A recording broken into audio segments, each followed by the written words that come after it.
భార్యాభర్త మ్యారేజ్ అయిపోయింది. ఒక చిన్న పాప. సుజావుగా సాగుతుంది సంసారము. ఈయనకి ఆఫీస్‌లో ఒక కొలీగ్ తోటి ఎఫ్ఐఆర్ స్టార్ట్ అయింది. భార్యని, పాపని ఏవో 4 రోజులు హాలిడేస్ వచ్చినాయి స్కూల్ అని చెప్పేసి పుట్టింటికి పంపించాడు.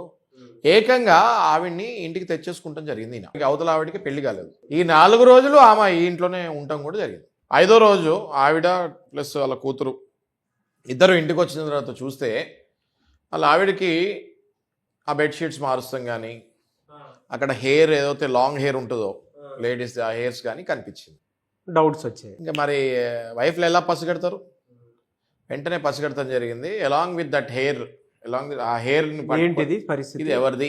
ఇంట్లో ఏం జరుగుతుంది? ఇది ఎవరిది అని అడగటం జరిగింది. ఇంకా ఇది ఎవరిది అన్నాక ఆయన జుట్టు అంత ఉండదు కదా. ఇది ఎవరిది అన్న తర్వాత ఖచ్చితంగా ఆయన చెప్పాల్సి వచ్చింది. ఏంటంటే ఒక ఆవిడ వచ్చారు ఆఫీస్ నుంచి, కొంచెంసేపు కూర్చున్నారు, వెళ్ళిపోయారు అని. బెడ్రూమ్లో కూర్చొని ఏం పని ఉంది అని అడిగిందాము. మీ దగ్గరకు వచ్చినటువంటి కేసు నా దగ్గర పర్సనల్గా నా దగ్గరికి వచ్చిన కేసు చెప్తున్నాను మీకు నేను. అంటే వైఫ్లు కూడా ఏం పిచ్చోళ్ళు ఏం కాదు. అంటే హస్బెండ్స్కి నేను చెప్పేది ఏంటంటే వైఫ్లు కూడా ఏం అమాయకులు కాదు, పిచ్చోళ్ళు కాదు, గొర్రెలు కాదు. They observe everything. They observe each and everything.